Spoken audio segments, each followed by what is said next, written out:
your media outlet, and then state your question for the secretary. I also just wanted to make sure that everyone knew that this is recording. So thank you, and we will get started. I'll turn it over to the secretary. Well, thank you so much, Betsy. I really appreciate it. Thank you for those of you who joined today. I'm happy to take questions. I do want to say a couple of things. The first is that the president said today that he is intentionally trying to hinder the post office to undermine the use of vote by mail. This is voter suppression. That's what it is. He's trying to affect turnout in November by undermining a system that we know works and works well for Democrats and Republicans, and of course, independents. The Colorado election model is safeguarded from some of the slowdown that we may see from the post office. We send out mail ballots weeks ahead of time and actually ask Coloradans to stop sending their ballot back by mail 8 days before Election Day. We also use ballot drop boxes. There are hundreds of drop boxes all across the state, and I've been very proud to add a lot of them or provide the funding for them as during my tenure as Secretary of State. We added 91 extra drop boxes last year under the Colorado Votes Act, which was our hallmark voting rights legislation. And then I announced earlier in the year that I would provide the funding for 100 additional drop boxes.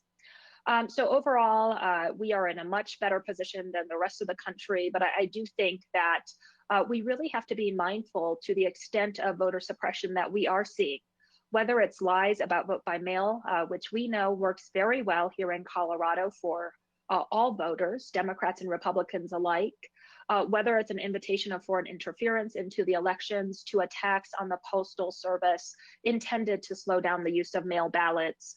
We are seeing a lot of tactics come out of the federal administration, and I just think it's such a shame because all Americans should be able to have their voices heard, and no American should be faced with being forced to go into a crowded polling center during a pandemic to cast their ballot. With that, I'm happy to take any questions. All right, I'm going to start here with Mark Salinger. Hi, Secretary. This is Mark Salinger with 9 News. Can you hear me? Hi, yes, how are you? Good. I have 2 quick questions for you. Right now, Colorado sends ballots out to voters 22 days before the election. With everything going on with the Postal Service now, do you think that the legislature should consider making a law that would send the ballots out sooner before the election? And my next question is, do you support the HEROES Act that is making its way through the House nationally, even though it would take away some of the requirements for mail-in voting that Colorado already has? Well, to answer your first question, ballots go out for this election in between October 9th to October 16th. They traditionally go out about 3 weeks before Election Day. And I will say that the election schedule is very tight. All the county clerks are working around the clock to make sure that we have an accessible election. But with that said, we're looking at all different types of ways to make sure that Coloradans can have their voices heard. And also pushing back on misinformation. This is really important to me. My mom is a nurse. She's worked on a COVID unit saving lives. And I do think that we should be trying to save the lives of Coloradans, of Americans, while protecting our democracy. And that's what vote by mail really does. It allows us to social distance and help stop the spread of COVID-19. Mail ballots are like wearing a mask. They're good for our democracy and they can protect lives. In terms of the second question, in terms of federal funding, I fully support additional federal funding specifically for elections, and of course for Americans that are really working hard to make ends meet. But when it comes to elections, absolutely, we need to be funding elections. In the perfect world, I would love to see every American have the same type of access as Coloradans. Our use of mail ballots has just done wonders for the state. That legislation was passed in 2013 and implemented by my predecessor, Wayne Williams. He did a fantastic job, and it has increased participation rates tremendously. We saw an increase by 9% overall, but that included 8% increase among Democrat and Republican voters, so about an equal increase among the party voters. But then a 13% increase for Black voters, a 10% increase for Latino voters, and a 16% increase for younger voters. So I want to see every American have the same type of access.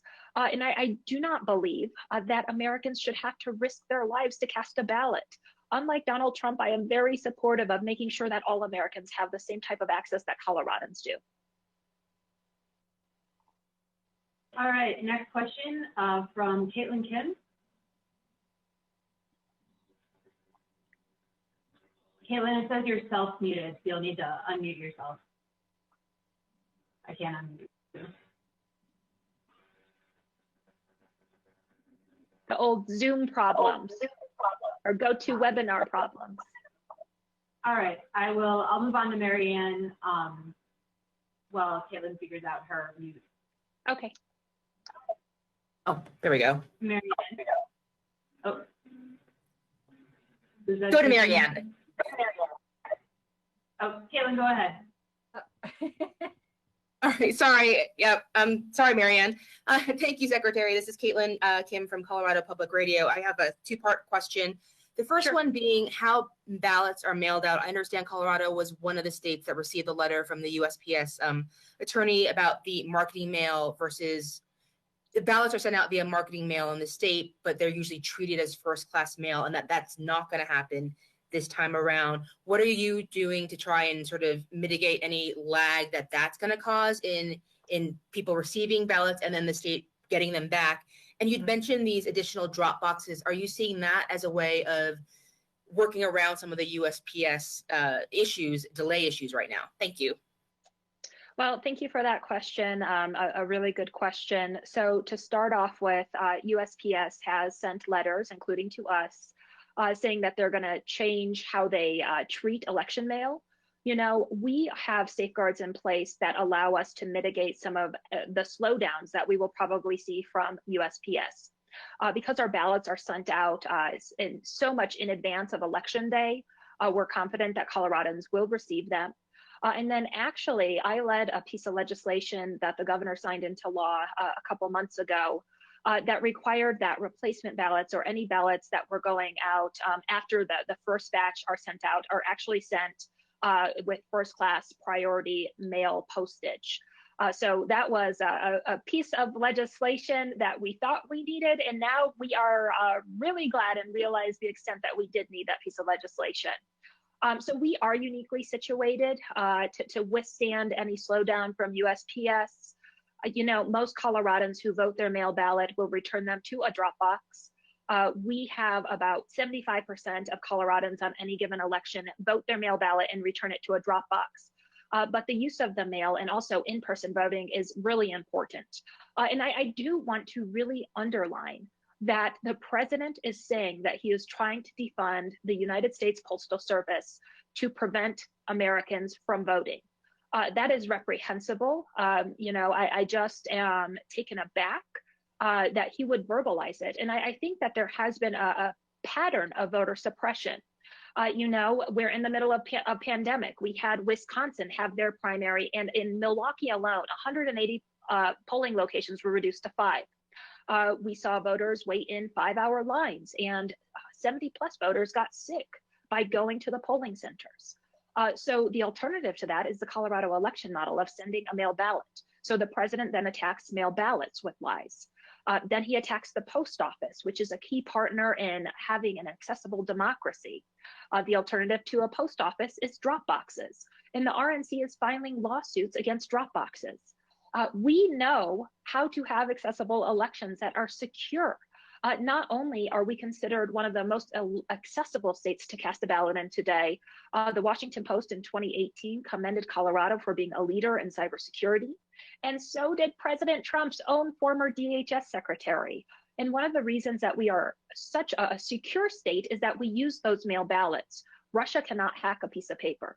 So I do think that we have to draw attention to the fact that the administration is pursuing different features to try to undermine the vote in November, and also highlight for Coloradans that we have an ample voting system that will allow a high degree of accessibility. We have safeguards already in place, and that's one of the reasons that the nation is looking towards Colorado to figure out what to do for the November election.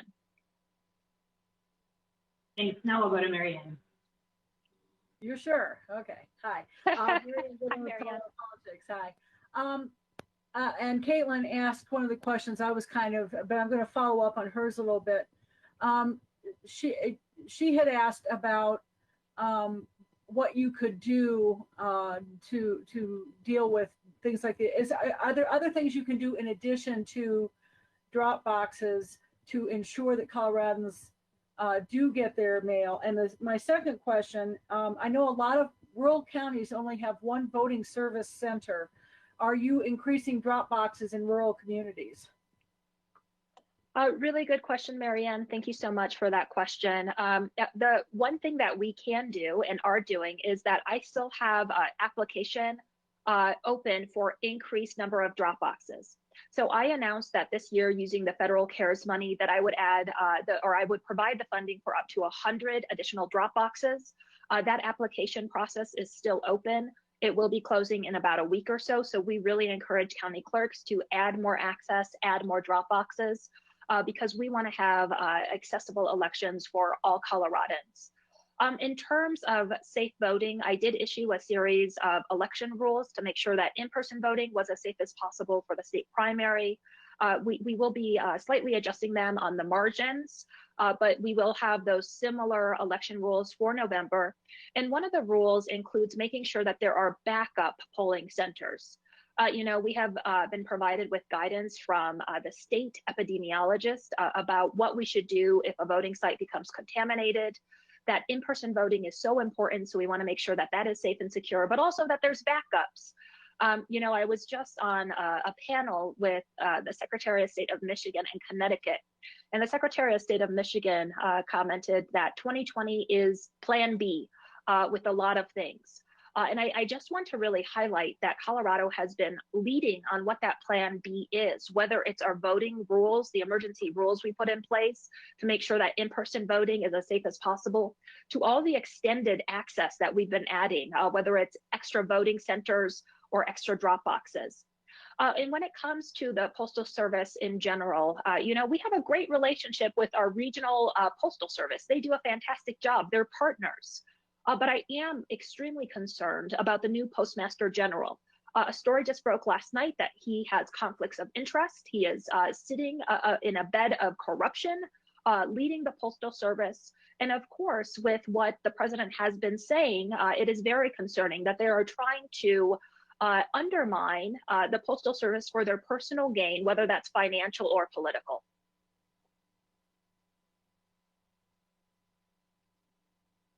Great. We will go to Rick Salinger next.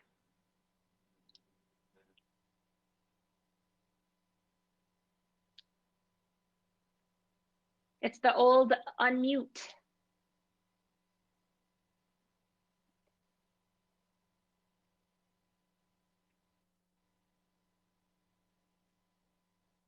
All right, I will turn it over to Erica Gonzalez to also pose the question. Hi there, can you hear me? Sure can. Hi. Great, thank you, and good afternoon. You pretty much answered the question that I was gonna ask. So I would just ask you then, to our viewers who are watching tonight and are worried, that the President of the United States is not supporting funding, the USPS election is in November, just a few months away. What do you say to our viewers who are worried with what they're seeing, the situation that is unfolding right now? Well, I would say that the Colorado election model is the gold standard for the nation, and we have built-in contingencies. Our election model is very straightforward. You register to vote, you're sent a mail ballot, and you can return it by mail at one of hundreds of drop boxes across the state, or even vote in person. The fact that we send out ballots so early, more than 3 weeks before the election, and that we ask Coloradans to stop sending them back through the mail 8 days before the election will help us mitigate some of the issues we're seeing from the post office. But this is a very concerning situation. I am very concerned. And I'm doing everything that I can as Secretary of State to fight to protect our voting rights. We are working to expand vote by mail for all across the nation.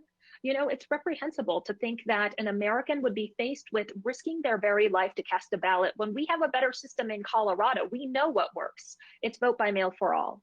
And I would say that the silver lining of the pandemic and everything going on is we are seeing a huge increase in accessible elections, you know, just depending on what the president will do. We've seen the use of mail ballots increase tremendously from 2016. It was a little bit above 20%, where the Washington Post is guessing that it will be above 70% of Americans who have access. We should be very concerned that the president is trying to force Americans to risk their health to cast the ballot and undermining our elections and the very strategies we have to make sure that Americans are safe. So we just have to do everything that we can. I've been working with our congressional delegation. I have asked the Postmaster General to meet with me. And I would say we are in a much better place than other states, but all Americans deserve to have the same type of rights that Coloradans have. And we cannot allow the federal administration to undermine our elections and our democracy. All right, I'm going to turn over to Jesse Paul. Hi, Jesse. Hi, Jesse. Question. I'm wondering if you're going to be encouraging people not to return their ballots by mail and instead use drop boxes in light of all the controversy and questions around the Postal Service. Well, you know, we're a couple months from the election at this point, and in general, Coloradans really use the drop boxes. So we are really leaning in and expanding drop box accessibility, and I think we've done a really good job. And like I said, there's still a chance to add even more drop boxes. We're estimating there will be anywhere between 320 to 350 drop boxes available for Coloradans in November. And about 75% of Colorado voters who use a mail ballot are already returning their ballot to a drop box. All right, next I'm going to go to Jackie. Let me unmute you here, Jack. Jack, it says you're self-muted. Hi, sorry about that. So thanks for doing this. And I just wanted to ask a little bit about the situation on the ground when it comes to delays that people are experiencing right now. Do you have a sense of, you know, either from, you know, local officials or just constituents, how widespread problems are, how severe, whether they're mainly being felt in cities or it's extending to rural communities? Like, what's the current situation on the ground, and you know, what are the risks if things don't get rectified or improved by November? Well, this is a real-time unfolding situation, and we are still gathering the facts. You know, there was just a report about an hour ago that there are some slowdowns in sorting machines in select postal areas. So we're learning more and more, and that's one of the reasons that I've asked for the Postmaster General to meet with me to tell us exactly what is going on and why they are doing things that are aimed to suppress voter turnout in November. You know, I do think it's important to note that all types, all affiliations use mail ballots. In Colorado, we've had more registered Republicans use a mail ballot in the last 2 out of 3 general elections than Democrats. In our statewide primary, in the midst of the pandemic, not only did we set a record turnout for a state primary, a slightly higher percentage of Republicans used mail ballots than Democrats. So it's really important for all voters of all political stripes to have that type of access. We're trying to do as much as we can and get the information that we need to best make the choices that will serve the state of Colorado. All right, we're going to try Rick again. Rick, you there?